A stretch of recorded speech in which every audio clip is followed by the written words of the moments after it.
Around the Clock fan. Hello there, boys and girls. Welcome to January 19th, our second ever MMGA TV podcast. Your host here, Bucks Rule, a.k.a. the Ravens, a.k.a. the Bengals daddy. Appreciate you guys locking in here with us. Our national championship game here. Looks to be a good one right now. You got Indiana up 10-0. Miami just missed a field goal. See if they get some points here before the half. About 3 seconds left. Make sure you haven't done so. Check in the comment section with your team name. I see Jets and Cardinals have checked in already, and then go redeem a game of the week in the store for showing up. Appreciate everybody. We got a lot to talk about. There's a ton of actions happen here in the league. If you're sitting around kind of dual screen here as I am, grab a drink, kick back. Let's have a good time. Broncos checking in, Titans checking as well. We're going to get to the questions in the Q&A the Bills created. I appreciate that, and we'll use those for sure along the way. But first, let's get into, what do y'all think about this game so far? It's a 10-0 game. Looks to be the final score here before we get to the half. Anything that surprises y'all so far? I know there's a lot of the money's on Indiana. 65% of the money is on Indiana to win this game. It's in Miami, though. It's like they're playing. I mean, they're basically playing a home game right now. At least for me, ball's on the 50 with Indiana driving. There's about 5 seconds left, one timeout. What do you guys think? Just checking in, appreciate it. What do you guys think about this game so far? It's been a little more so a defensive game. More than anything else, a little Hail Mary here going to the end. Ball is picked off, out of bounds. So 10-0 going to the half. Here's your Natty halftime podcast show. That's what it is. We're going to call it what it is. What do you guys think of the game so far? I think it's been kind of each side kind of filling themselves out a little bit. Indiana, obviously, with the touchdown there late. Miami missed a field goal. Miami's playing a little sluggish. Carson Beck being who Carson Beck kind of always is. We'll see if he shows up in the second half of what adjustments Miami makes. They haven't been able to do anything. They're not running the ball well. Indiana seems to be playing pretty tight coverage, knowing that Carson Beck really isn't a threat to throw the ball down the field. And they seem to be tackling well. And again, little things matter when you get to games like this, and Indiana seems to be doing those things well. That freshman corner for Miami is playing phenomenal. I feel like Mendoza's been targeting him pretty early and often. Give me in the shout outs here, who do you guys think is going to win this game ultimately in the second half? It's 10-0. I believe Indiana will get the ball. They deferred. So we're going to see Indiana come out here. We'll see what adjustments they make. What do you guys think? Who wins the second half, and does Miami or Indiana pull it off? Then we're going to get to what I like to talk about the most. MMGA, the league. And there's been a lot of movement. And in the league right now, and you know we're entering the dark age of Madden here. It's Madden in January, and kind of moving on. It's not as fun, not as competitive per se, or just not as entertaining. People move on to other gaming systems, and we got the Jets. Yeah, it's Jets. He's drinking El Dorado. Okay, my guy. Cheers to you. Got a little bourbon here, a little Buffalo Trace on ice here. Fighting a little weather, so if I sound or cough a little bit, just fighting through it. Bourbon cures all. That's my medicine. But the Raiders. Okay, so you think the Raiders are going to draft Mendoza, the real Raiders, not Leonardo? He already has his quarterback of the future in Sellers, which Sellers, MVP candidate? he's making a push here. I was looking at some of the stats for Sellers. He seems to be bowling right now so far this year, doing really, really well. Who else is an MVP candidate? You got to think running backs are going to do well. You got to think, Walker, my guy, Kenneth Walker, thanks against Seahawks. But Coleman, I mean, the guy trades Walker away and does not skip a beat. Coleman is up there leading the league in rushing right now. It's insane. It's insane what he's been able to do. Shout out to him. He's definitely one of the better run users we have in our league. MVP candidate Sellers outside of a quarterback. I think adding specifically to very quarterback friendly. Oh, Hooker. That's right. Hooker could play a role. I don't know how that 2-game suspension is going to affect him. That could be, he could become a factor down the road. Jaden Daniels, Poppy, my dog, is doing well out there, killing it. He just set his game for, is he the one that's playing the Saints? I think he's the one that's playing the Saints tomorrow or something. Disgusting. We could have advanced tonight. Shout out to my haters. Bengals, talking your old bitch ass. Appreciate you being around. Appreciate you being the Bengals. And I look forward to, call it what it is, being your daddy. Next year's a new year. I'm sure you got a bullseye. Got a bullseye on the back here. Ravens right now sit top of the league, 13-0. You got outside of Coleman, Walker, Kenyatta Jackson. Those are all phenomenal players for sure that have a chance to win. Some of the things here that was asked. We'll start first with Bills Mafia schedule. Who do you think has the advantage for the 1-2 spots in the AFC, the last 2 spots? So let's take a peek at that, right? So as you think about the standings and where everybody is, I think the Bengals mentioned this in the chat earlier, that it's a cluster mess.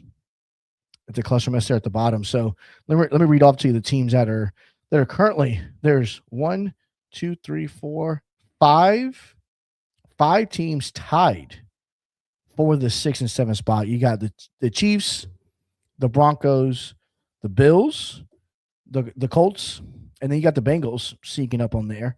Checking to see if there's any other teams that it may have missed. Seems to be about right. You got the Patriots at 5 and 7. With the very outside chance of making a run here.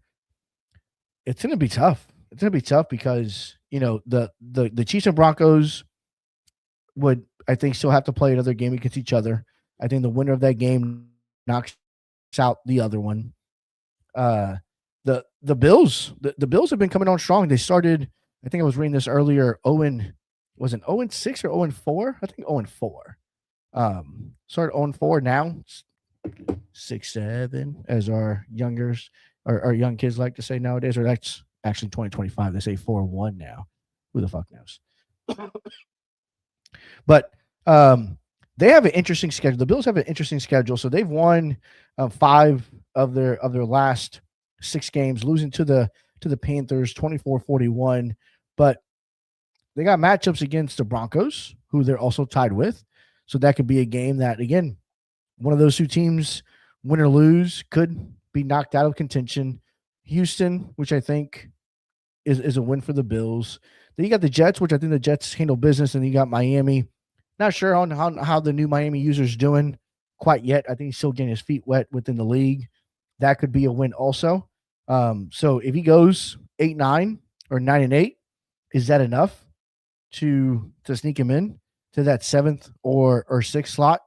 It's going to be tough. It's going to be tough. I mean, games now are going to be crucial and even more important than they were earlier in the year.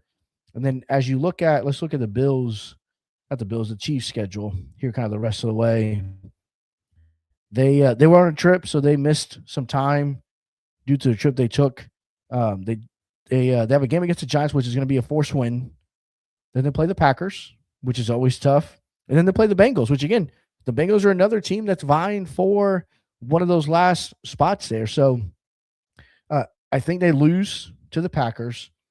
I think they lose to the Bengals. And then they have the Vikings, which should be a win. And then they play the Broncos. And the Broncos are one of those other teams. So right now, you think about controlling your own destiny. The Chiefs control their own destiny. If they win out, they'll be easily 10-6. I think that gets you in. If they lose, three of those games, which could very well happen, I think they're on the outside, kind of looking in. Let's take a look at the Bengals here to see what they have, because they've had a tough schedule. I know he's another one that started off the year, let's call it 0-4. 0-4, run 4 in a row, and then he's been kind of up and down. Lost 2, 1-1, lost 1, 1-1, beat the Vikings most recently. He plays everybody that very winnable games. He's got the Patriots, who again are under 500. The Chiefs, who are trying to get in. The Steelers, who it's not snap no more. It's the other guy. I think the Bengals win. Then he's got Houston. I think he has possibly the easiest route to get into playoffs. And God knows that this dude would love to get into the playoffs, find a way to win his first round matchup, and then come see Daddy in Baltimore. He would love nothing more than come to Baltimore with the chance to upset the 1 seed and really cement his position within the league with a high quality win such as that. Looking at the other opponent that's left that could make the playoffs here with that 6-7 seed, you got the Colts. Now the Colts, they're the opposite, right? So you have the Bills and you have the Bengals that had slow starts, turn it on. The Colts are the opposite. The Colts start off 3-0, buzz of the town. We're doing well. Then lost 3 straight to go 3-3, 1-2, lost 3, and now they've flopped wins and losses. They also had a very easy schedule. They got the Seahawks up next, which I'm going to give them a loss. The Bucks, which is a new user. Jacksonville, which seems to be playing for next year, and the Falcons as well. So they could easily win 3 of those 4 games and get themselves in a position where they finish the year 9-8 or so. I don't have head to heads and conference and all those stuff to kind of break it down even further. But if I had to guess today, who are the 2 teams that are going to make it for sure? I bet on the Bengals, and I think the Bills. Those 2 teams, I think end up making it. The Bengals have a good passing game and just do enough on defense. But Burrow, he's facing regression. He throws he's teetering that 20 interception line. He's not far from it. I think he's only 3 away or so. So we'll see how that plays out, because that could play a role, that regression, into the postseason for sure. Kind of moving down to some other questions. My mortal enemy. What are my predictions on who makes the playoffs for each conference? We'll start in the AFC since we've been talking about them so heavily. I think obviously Baltimore's locked in. The Raiders, the Titans, the Jets, the Chargers. So the top 5, I think, are locked in. As I mentioned earlier, I think the Bills and Bengals are the 6-7 that kind of get in. When you look at the other side on the NFC, I mean, backdoor Mike has just been backdooring fucking everybody. Putting belt to ass on a couple of opponents. He's 11-2, currently 1. You got Dallas. You got Blake there chasing him, 10-3. He's 1 game back from him. Seattle's at 9-3. Saints are 8-4, sitting at the 4 seed. And then you got Chicago sitting at the 5 with a 10-3 record. And then on his heels, you got Poppy with a 9-3, 1 game back from Dallas. The NFC seems to be a lot more pretty set in stone, right? I think top 6 are pretty much secured. I think as long as the Panthers win, they're in. Greg has an outside chance, right? He's 7-6 with the Packers. But other than that, the 10th seed is the Falcons at 5-8. So there's no real threat there from anybody else. And the division's up for grabs still in the NFC North. So that could obviously affect some of the seeding. Same could go for the NFC South. The loser of that division may not make it at all, potentially, when you have the Saints and the Panthers at 8-4 and 8-5, respectively. And then you got the NFC East. Poppy's chasing Blake, 10-3, 9-3. The only one that's really locked up on the NFC seems to be the Seahawks. They sit at 9-3. The next closest is the Cardinals at 7-6. So other than that, that division seems to be locked up, just like the AFC North with the Bengals or the Ravens already clinching on their side. All right, so now the real question was posted by Backdoor Mike. He has nipples. Would I milk them? Let me lower this. Let me look at the camera, Mike. Stare into my eyes. I would. All day, all night, till you couldn't no more. And then I put lotion on them to moisturize them up a little bit, and then go back and do it again. And that's what I would do. So hope that answers your question. Oh, if everybody else had a visual there, love it, love it. Bagel's not ready for the playoffs. I agree with you, Aaron. I don't think he is, but hey, we'll see. The Colts are close as well. Colts has a way to sneak it in. He always seems to find a way to sneak in to the playoffs there. We'll see how he does. He's had some tough games. He's been up and down. He's very up and down throughout the year. Next question was by the Jets. I appreciate it. Love the show. Which users teams would you like to see mixed up or swapped this season? I know there'll be a few vacancies and some guys who want to switch teams. This is going to be unique for this season as we, keep engaged and really continue to move forward with the league. I can easily see, I know Backdoor Mike mentioned he was done after the season was over. He's having a baby. So first and foremost, shout out to Backdoor Mike. God bless that female that decided to allow him to impregnate her. Ugh. No, I'm just kidding. Congratulations. Best of luck to the both of you with soon to be boy or girl. I think he said girl. I don't remember. I'm going back from memory in chat. But I think that's obviously one, right? I know the Bears user currently is a big Lions fan. So that could bring him to want to take over for the Bears. And then I also think potentially, with other teams we'll mention who being open, it could stir the pot a little bit. So I think there'll be a couple of openings. I'd be in the mix. I love the Bucks. I'm a diehard. I don't have the Bucks in any league. I dropped all my 19 leagues that I was in that I mentioned to you guys earlier down to just one. So I wouldn't mind having the Bucks, but I've also built the Ravens team to what they are today. It's kind of hard for me to give away what I've built, and that's really the hard part for me. So we'll see. We'll see how that kind of goes. The Raiders asked, in your opinion, what is the hardest offense to defend? Pass heavy or run heavy? Balance teams that make everything look the same? Appreciate your insight before we play in a couple sims. I'm actually not going to answer that. I'm not going to do that. There is a style that gives me fits, and then I don't generally like, but I'm not going to answer that. I'm not going to answer that my opponents. So sorry, bud. We're going to skip that one. Rule changes. What I like to see late in the cycle.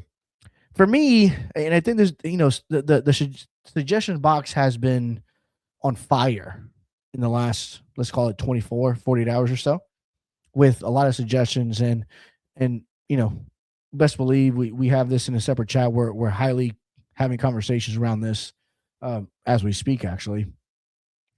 I'm a big fan. So it's been brought up a couple times of the following: the play recognition awareness kind of rule. I like it for rookies, but I think it should be a rookie thing only. And specifically, somebody else had a comment or suggestion about, players picked in the top 10 or top 15. Ain't nobody seeing those fucking guys. They're drafting being top 10, top 15 for a reason. Teams ass. They need someone to come in and give life to the organization, which is why they're being picked as a top 10, top 15 pick. I like to see those guys played regardless of the play recognition, overall kind of ratings. That's me personally. I think that's going to be something that gets a lot of traction here in the next couple weeks as we head towards the offseason and a draft in about a month or so. That'd be the one that I like to see mostly changed. I potentially would like to see not rules, but more so sliders change a little bit. I'm not a fan of the randomness of them changing without announcement. So that's going to be something we look to strive to make more consistent for everybody. But also just sliders are tough. It's never going to be perfect. However, with that being said, I think we want to create still an enjoyable environment where games are fun to be played and you're not hating the game because of the sliders, more so happy with the game because the sliders balanced it out. And I think that's what we should strive for. I think that's the goal. I think that's the goal. That's what it's always been. And there's no perfect science to it. So we'll continue to mess with those and to make sure that we communicate those and address them so we can play in appropriately. I mean, people draft certain players a certain way for a certain reason, make trades, because of the slider sometimes. We want to make sure that those are more public knowledge. Now, this one here by shout out to the Bengals. What is your opinion on users that lie about car crashes being or on vacation to avoid playing games? This was crazy to me. The fact that this happened, the fact that we had a user, Rams, go on Google, find a picture of a car crash, post it in chat, and say, "Oh, hey fam, got in a car accident, can't make it today, head to the hospital," isn't to avoid playing a game. It's a game. It's Madden. Like, it's that serious. I don't know if the logic behind it, right? Maybe he thought that if he just wasn't available or something, his spot would, be in jeopardy, due to lack of availability, or more so, what I think what really it is the tanking allegation would have got thrown around a little bit more, because he's not a playoff user right now. I do think he has a skill set. I did play him a couple weeks ago, and I felt during our game that he played more than well enough to beat me. It's one of those games that I played after a couple of these and really wasn't trying that hard. And, a mixed extra point, a missed field goal, like certain things he did during the game, I was like, like you should have won. You should have. And then I saw that. I was like, oh boy, the tanking allegations. I think that's what he was trying to avoid ultimately is that. But then again, I feel like bro's been tanking for like fucking 4 seasons. So there's no logic to it. Just don't do it. If you can't play, you can't play, bro. Just be honest. I think more so than that's what we're looking for, right? But dudes that are like, oh, I'm dying. I broke my ankle. I gotta go to the hospital. Conveniently, week 16 through 18, when they're not in the playoffs and they're not gonna make it. Or I'm going on vacation to Alaska. And I'm using Alaska facetiously, obviously, but go on vacation, not gonna be back. I'm missing the next 12 days, which coincides right with the end of the league or the end of the season for that season. That I like, yes, there's no way to prove it, right? So it makes it hard to police it per se. But don't be a douche. You know what I mean? Like, don't be a dick. Like, just play your game, develop your guys. At the end of the day, like for me, yes, I want to win like the next person. But for me, it's doing shit like this, right? It's getting on a podcast and spending, 45 minutes, an hour talking about the league. It's in chat talking about the league or, the game or whatever it is with the dudes or dudettes. Who knows? Some of y'all may be females, Bengals, looking at you. In the chat and just having a good time. Like, it's about the community more so than the game. The game is just our tool of how we interact with each other, right? It's our common goal. It's Madden, but it's about the bullshit that goes in the league. It's about the conversations, the laughters, the jokes, the bullshit, the guy talk that happens in the league that makes it, at least for me, the most enjoyable part of the league, and doing things like this where we can chat and chop it up and, on a Monday night at 9:40, talk about football, talk about the league, and see if Miami has a fucking chance of coming back in this game. You know who doesn't? The Bengals. Anyhow. Oh, by the way, if you made this far, we're now 29 minutes in. I'm surprised. For those that are still here, go to the store and you can redeem a Neon Player of the Week submission. But you must tag the Bengals and say, fuck the Bengals. So buy it, then tag fuck the @Bengals to redeem it for you being here still 29 minutes later. That is your reward for still being here. There's 9 of you, so there should not be 10 redemptions. There should only be 9 redemptions. So don't help nobody out. Thank you for still being here. Now we have 8. So one dropped off. One's like, oh, we dropped off. Now there's 8. So there's still another reward coming at the end of the podcast. So you want to stay on, chime in, have a seat, comment on, be here with us. All right. So another burning question that got asked: who would win in a fight? Infinite amount of tigers or the sun?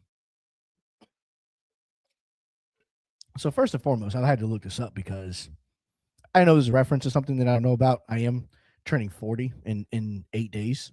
So didn't know if there was some reference that I wasn't quite understanding.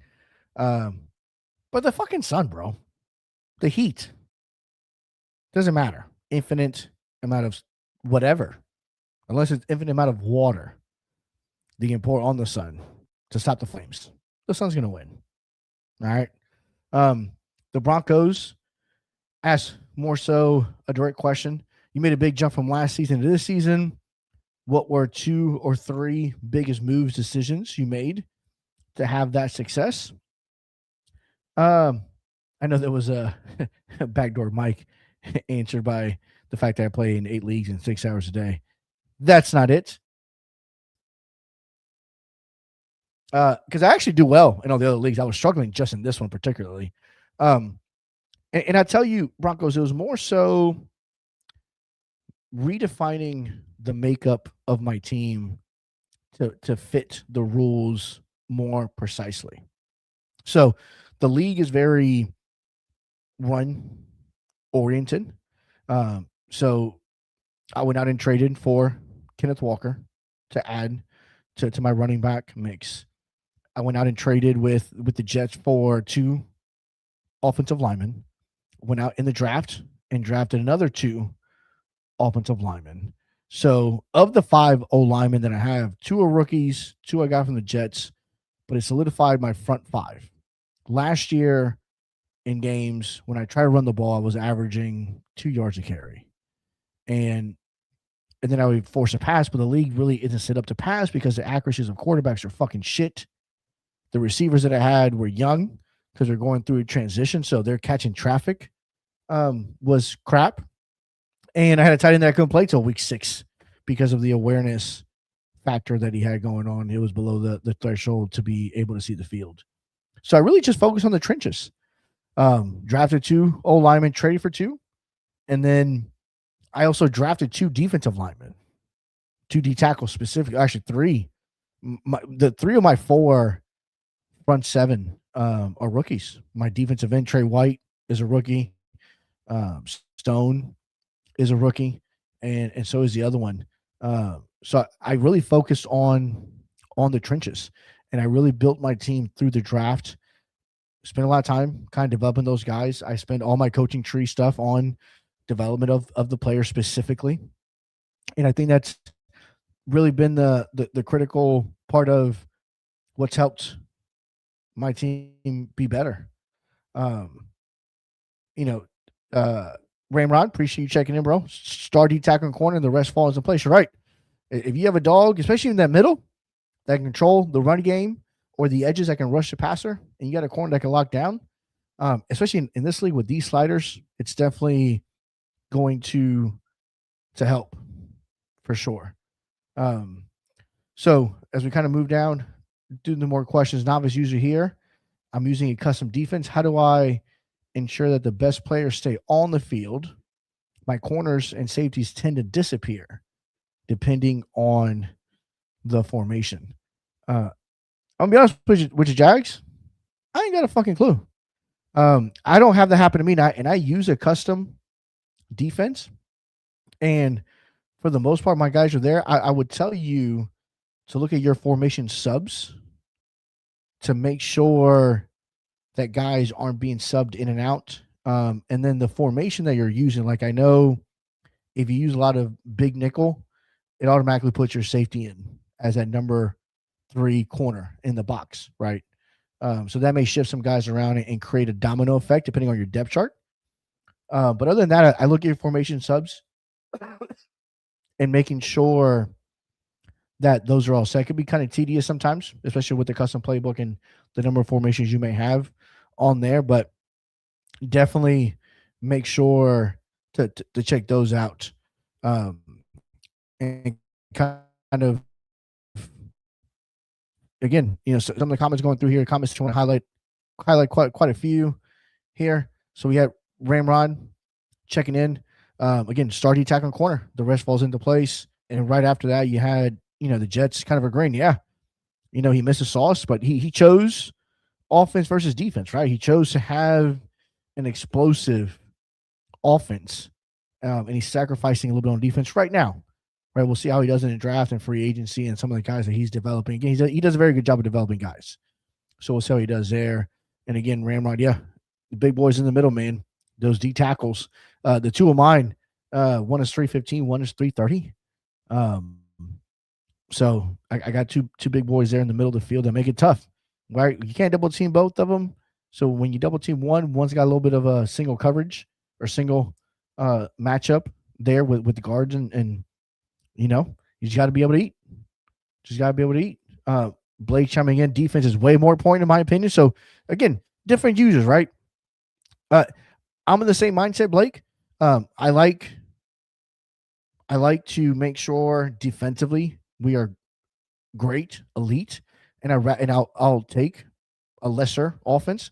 And kind of the way, me personally, the way I've built the Ravens is around defensive line, linebackers, corners. My defense can run with anyone, can play with anyone, and O-line. I've kind of not given up, but I haven't really focused on receivers very, very much. For me, I focus on O-line, running back, tight end, and then D-line, backers, and secondary.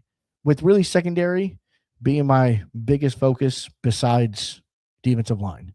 Linebackers are the ones I have Trent Simpson. I can't really brag a whole. I can't really bitch too much about it. I got one of the best ones out there. But that was it. I usually look for more veterans than I do draft rookies. For me personally, at least. You win in the trenches, you win 90% of the games. And again, and I think that's the goal of the league, right? Because we see it translating into the NFL. Right? You see teams that are winning the trenches, some with some referee help, others, just because they're playing the shittiest quarterbacks ever existed in the AFC. Drake, man, I'm talking to you. But you're seeing it. It trenches on both sides of work. If you can dominate those sides and not take the sexy pick of a receiver, you do well. This league is kind of built that way, and I think users. It's a very competitive league. There's a lot of really good users that scheme well in offense. You got to have a really good defense to keep up and combat some of these skill guys that we have in the league. He's going all right there. He's just calling it. He went back to back AFC Conference Championship games, and he had to switch it up. Shit, he's starting to sound like the Bills, right? Josh Allen making the playoffs, got his coach fired. Maybe the Jets say, you know what, Aaron? Fuck it. We're done. We're moving on from you. And they decided to get rid of him. Who knows? I'm just kidding. But you get the point. He had to switch it up. He had an elite defense, had a good running game, good O-line. I mean, really good quarterback. His quarterback right now is in the MVP conversation. But he felt just had to mix some things up. Added Terry McLaurin to the mix. Got rid of some old linemen and let some other young bucks kind of play. And, Jets will be, as always, in the thick of it.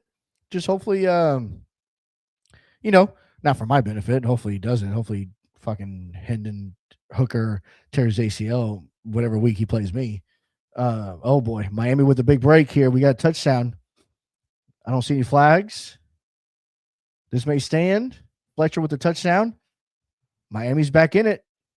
10-7. 10-7. We got a ball game, boys and girls. A couple of another comment here. Ramron loves the one. I'm a big fan of it too, Ramron. I'm a big fan of it because it forces you to look at other plays in your playbook. Everybody has, no matter what playbook you use, everybody has, depending on your style, the same 10, 15 plays that you love, that you put in your favor, that your go-to in certain situation, whether it be third and short, third and long, second down, whatever it is. This now forces you to have at least 45, 50 plays. You can only call each one once. So now you're seeing guys learn some new plays. To that point, Raymond, there is a chess. Now there's more chess. There's more of a scheme component to it. That leads me to my next kind of thing. I think we should open up playbooks, right? There's a ton of them that are banned for obvious reasons. Don't get me wrong. But I think now we can open up some of those books, keeping the one play limit to prevent the cheese. Because that's what it's all about, guys. It's a cheese. No one wants to sit there and get fucking cheese to death. Unless you're the Bears and you're grading the cheese after you beat the Packers. But sorry, Greg, if you're on. That was sorry. I apologize. That was a little mean. That was not sensitive. But the one play limit, I think it's. I'm a big proponent of it. We'll see what the league thinks. It'll be up for debate. It'll be up for potential vote this offseason here. We'll see how everybody reacts to it. But I love it. I think it allows you to go deep into your playbook. Or as backdoor Mike does, he goes deeper and now he has a baby. But that's just, kind of my sense here. What are the most important attributes per position? Like top 2 or 3, not including speed or acceleration. This is by the Jets. So there was this myth going through Madden, and we talked about it a little bit about strength. Does strength rating of a player does it really play a difference in their overall success in what they do? I'm here to tell you, absolutely. Abso-fucking-lutely. As a person who swapped, I mentioned earlier, got rid of four of the 5 offensive linemen that put on my team, no longer here or gone. Replace them with 4 new linemen. I specifically focused on dudes that had elite strength.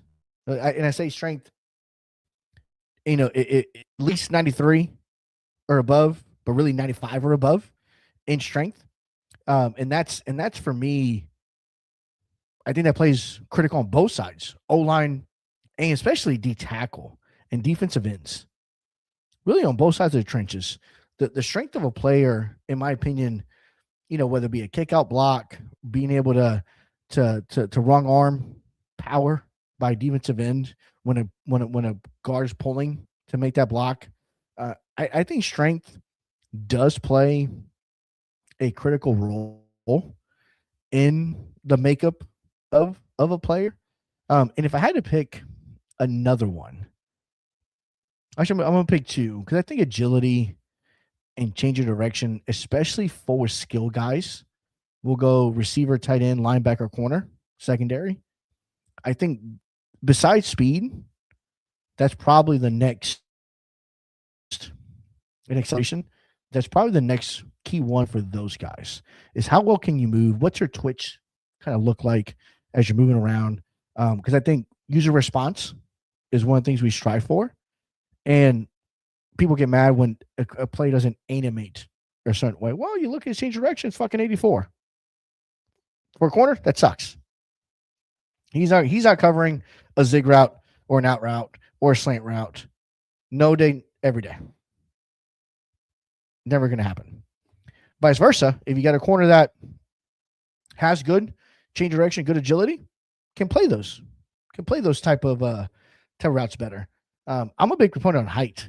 I like tall corners, tall safeties, tall anything. The taller, the better. I think that's a quality that's not an attribute, more so player makeup that I personally prefer is height over anything of that nature. You're still here. We're now 44 minutes in. Ooh, we had 10. Someone clicked off. If you're still here, somebody else clicked off. Maybe they'll join back. I'll wait a couple minutes. Maybe they join back. We're at 8. I can see how many people were actually on viewing the pod. We'll move on to another question. Oh man, Jets this is big. Fuck, marry, kill one. We got Marissa, Kate, and Mila. All right, I'm gonna start with the kill. I'll probably kill Marissa first. Mila is up there on my wish list. So because of that, I'm gonna say marry, because then I get to fuck her all the time. All the time. And if I did once, I'll take Kate. That would be a higher roll with that. And then Texans asked, does a constant magnetic flux exposure cause an increase in injuries? I don't know what the fuck he's talking about. Does a constant magnetic flux exposure? I don't know what it means. If you guys know what he's talking about, let me know in the comment section. I don't know what he's talking about. Texans made a comment on there. I'm gonna come back to some of your things here. I think 2 played him is more realistic, at least to real life. But I'm not opposed to 1. I agree with that, Blake. 2 would be the max. I think 1 is so. Here's a outside the box conversation. What if we did 2 play limit during the season, but then 1 play limit in the playoffs to create more of that chess type of game between quote unquote higher end users? I don't know. Just a thought. Just came to me as I'm sitting here. The San Francisco injury theory. Oh, okay. So that's what it is. Yeah, I don't know what the fuck he's talking about. I'm so I don't know what he's talking about. I don't know. Indiana here set the punt though. 4th and 3. We were, just under 9 minutes left in the third quarter. Miami's going to get the ball. They have a little momentum here, so you can put a little drive together. My parlay's already done. I bet the over 48.5 whatever points. We're not on track to do that unless shit start popping off. I did pick Miami to win though. I don't like Miami, but I think they're going to win. So we've ran through. Oh, what are the odds Alien exist? 100% T-Bone. Aliens are out there. We're not fucking alone, bro. Can't be. Ain't no way. Who is your Super Bowl pick? I think of the teams that are still here. Obviously, you got to think the Patriots are going to beat the Broncos just because they're playing with the backup quarterback. 1 week to prepare. The guy's a backup for a reason, right? Nothing against him. On the other side, you got Seattle and the Rams. It's a divisional kind of game. The fact that this game is being played in Seattle, I got to give the edge to Seattle. I think with that environment, that 12th man, I think it's gonna be. I think it's gonna be one of those games where it's gonna be a shootout, potentially. But the Rams, not the Rams. Seattle has a phenomenal defense.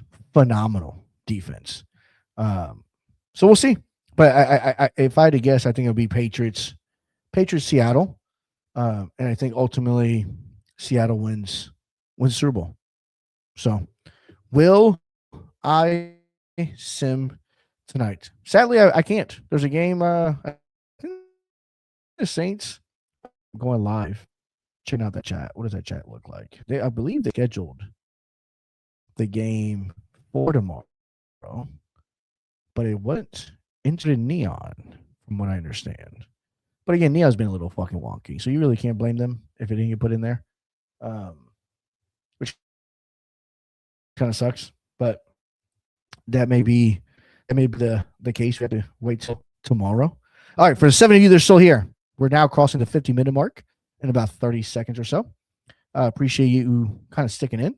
At this point, if you're still here, go ahead and redeem a scouting report in the shop, and in the checkout section, tag the fucking Bengals again, and say Burrow is a hoe at Bengals. Then redeem, and you're off your way. Fuck that guy. I was gonna get tagged so much. I love it. All right, so we're here at the 50-minute mark. We've ran through kind of like BDM with his wife, or baby mama. We don't know where she is, or hopefully it's she. We ran through all the questions that we have. I want to open it to you guys. So let's go through some of the sessions. Actually, I like to hold on. Q lit up here. Nope, we're good. All right, let's go through some of these suggestions that were plugged in and see if we can't have a conversation by any of them. See what we got here. Votes and suggestions. We'll pick a couple. We're not going to go through all of them. I do agree with the Titans. Top 10 picks, top 15 should play regardless. I do think there was a comment also put in there about, other picks being put on a more of a snap count, right? Where there's packages where you can use them 10 to 15 snaps a game. They're not really ready to step in, but they're getting their feet wet. I like that idea a lot also. Someone said that. The Bengals put majority vote type of concept.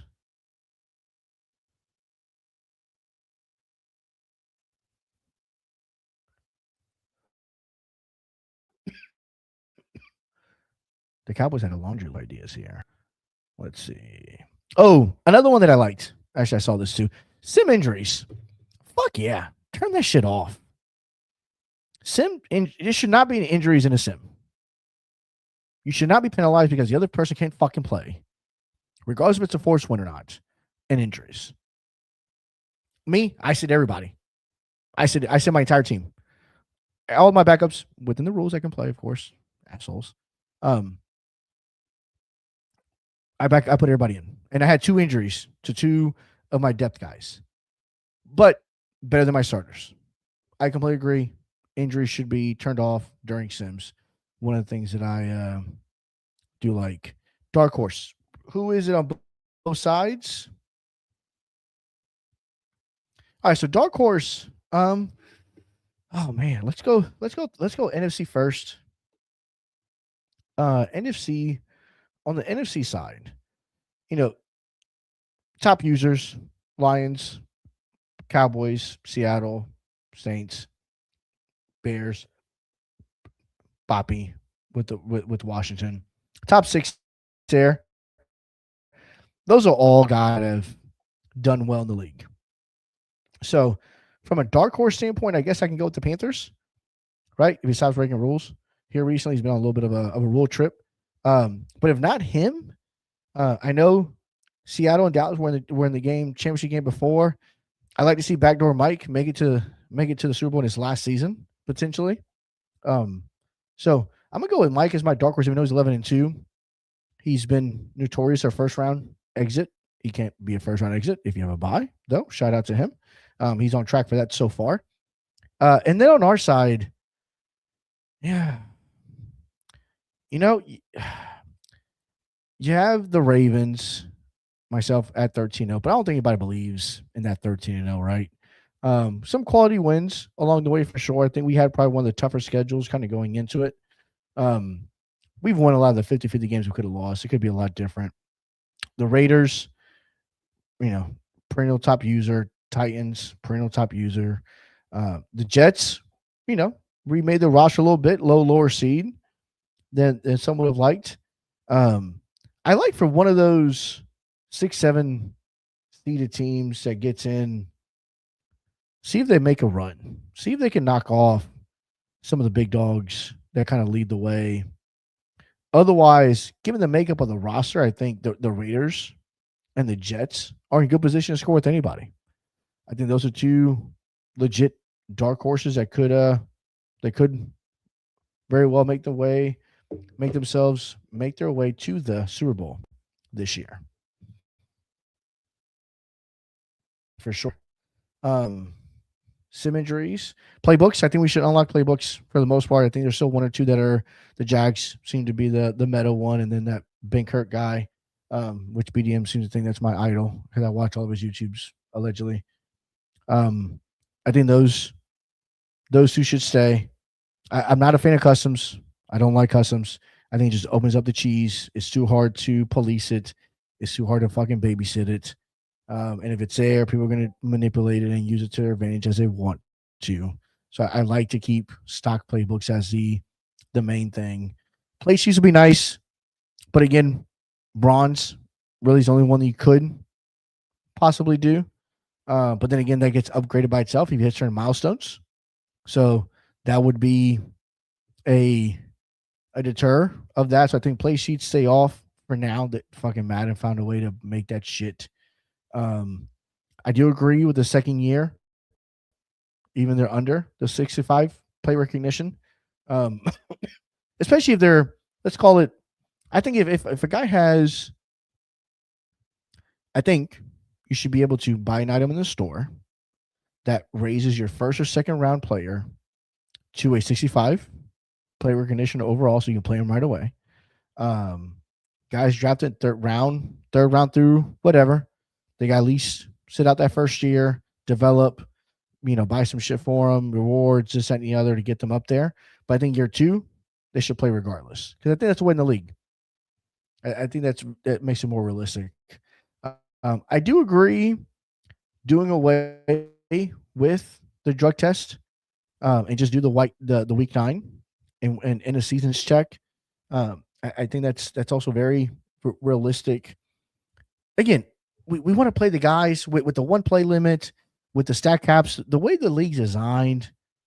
Like, just let fucking dudes play. Just fucking let them play. Let's see what else we got on here. I do also see about being able to re-roll once a player hits 85 roll. I like that idea also. Just put on the wheel, list it out. Whatever the wheel picks is what it picks to keep it random. That we're not all having the same recuperation on 96% of our players. If you dev them up quick for being good. What else? The one thing that's been a consistent conversation point is about this, the time of a game. 10 minutes versus 9 minutes. Accelerated clock. 20 versus 18 and 13 or whatever it is. I think games are too long. I think we should go back to 9 minutes and 20-second acceleration. I think was a good medium, but that's for me. I'm reading the Bengals kind of suggestion on it. 50-ish plays sounds about right on offense and defense. High school. So just for reference, high school runs about 42 plays a game on average. High school is much higher, or not high school, college is much higher. It's like 70. But again, that's very driven because of the tempo, style, type of offense that's out there. I think at a Madden level, 50 is right there, and hour-ish games are ideal. So I like 9 minutes, 20 minutes on the clock. I think that it was good the way it was. We'll see if that gets put up for vote for us to have a conversation around to make it make sense. The Jets had also some restart the league. Fuck no. Reset sliders. I'm good with that. I think there'll be a focus of conversation going into next season for sure. Customs, I don't like. Acceleration clock we talked about. Let rookies play we talked about. I also like getting rid of the sub linebacker. I'm not a fan of the sub linebacker. I don't like it. I think it's cheese also. Fucking use your linebacker. Go develop one. Go draft one. Go build one up. At least it's my 2 cents, not for what it matters. Kind of scrolling through here, the 49ers.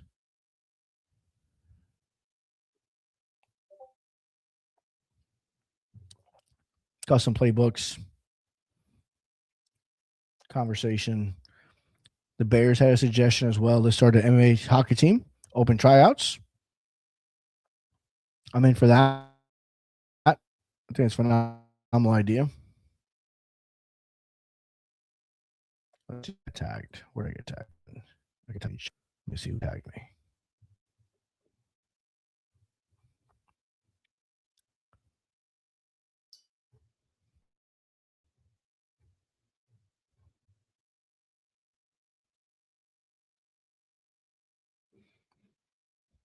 It's okay, Bills. You're good. You can't like my video. It's okay. Says the guy to sign in. No worries, bro. You're here with us. You can still chime in. We got 8 users now. We're at the hour mark. Congrats for still being here. If you're still here, there's 7 of you. In the upgrade section, in the section of your division, you may add +1 awareness or play recognition to the player of your choosing. Overall, must be under 80. And you have a deadline of getting this submitted before midnight today. After midnight, office expires. +1 awareness or play recognition, player of your choosing, under 80 overall. Put it in there and just in the comment section, put MMGA TV podcast. Indiana has just scored on a touchdown here as we're doing this. Miami looks devastated. Fans are going crazy. It's now 16 pending extra point. I didn't get to see a play. I'm waiting for the replay here. Based on who's being cheered on, looks like it was a running back at least. See if we get a replay. Mark Cuban is there.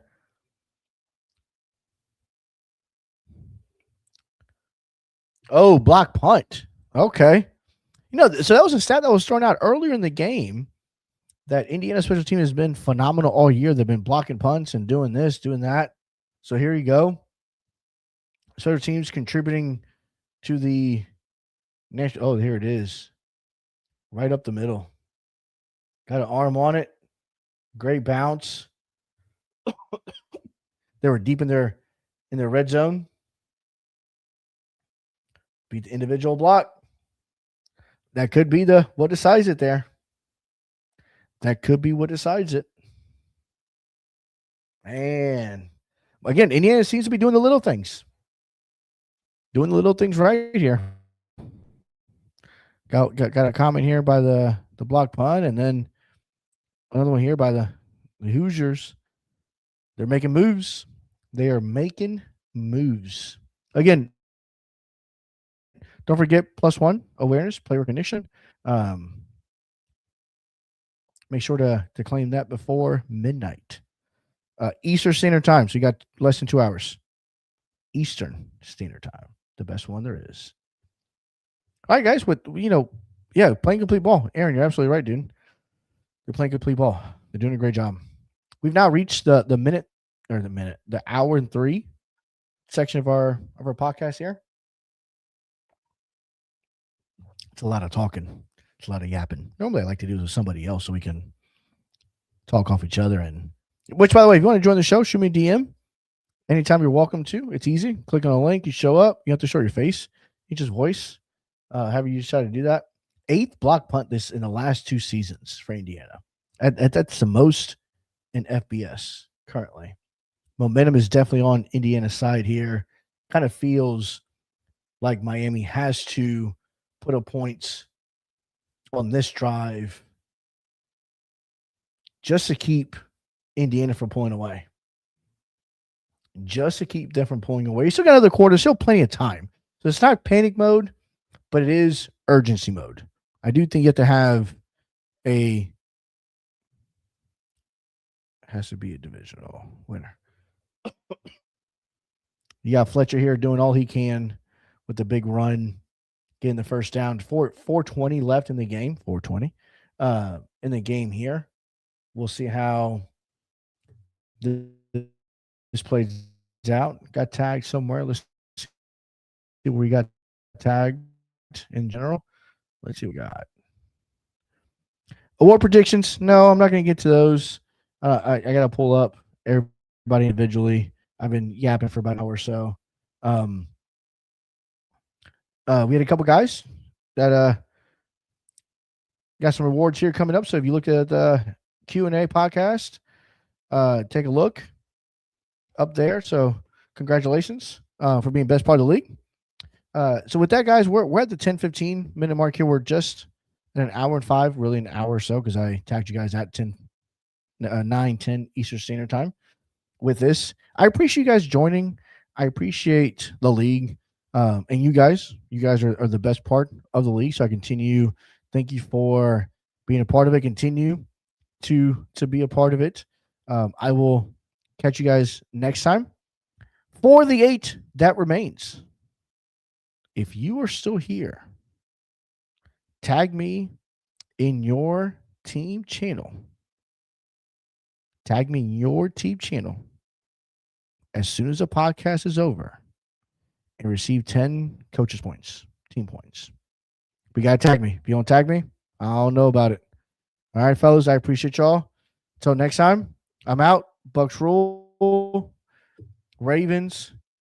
Let's finish watching this game here. About 3:18 left. We'll see what happens. Best of luck to everybody. Until next time.